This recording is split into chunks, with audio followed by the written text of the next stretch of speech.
Je m'appelle Loïc Berthou, je suis accompagnateur à l'Institut d'innovation à Gatineau. Je suis également médiateur civil et commercial et planificateur stratégique pour la BDC. La planification stratégique, c'est l'art de planifier les choix, les orientations de son entreprise. La planification stratégique, c'est un terme qui est souvent utilisé, mais moins souvent bien maîtrisé. C'est un processus qui se fait sur 3-4 mois, qui peut prendre une centaine d'heures et qui comprend plusieurs étapes. La première étape, c'est de faire l'état des lieux. Donc, on essaie de comprendre quelles sont les forces, les faiblesses de l'entreprise. On fait également une analyse de l'environnement. On regarde le marché de cette entreprise. On peut conclure à un certain nombre d'enjeux auxquels fait face cette entreprise-là. Donc ça, c'est la première étape qu'il faut faire, cet état des lieux.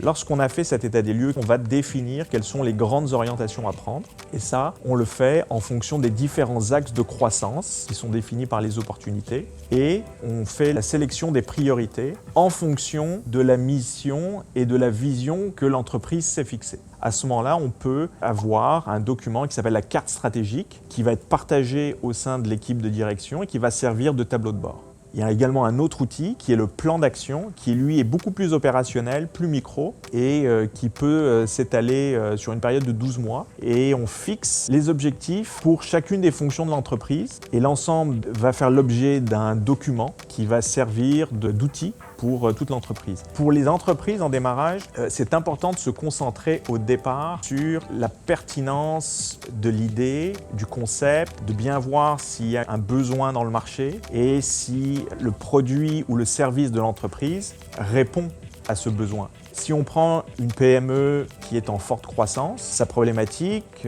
ça va être de grandir et de savoir comment allouer les ressources et ne pas perdre le contrôle. Et la planification stratégique va permettre de conserver ce contrôle. La planification stratégique demeure un outil. L'essentiel, c'est d'abord d'avoir des qualités entrepreneuriales, d'avoir une idée, d'avoir une bonne intuition et une bonne propension à prendre des risques. Un bon plan, ça reste un bon plan. Le succès se passe dans l'exécution de la planification stratégique.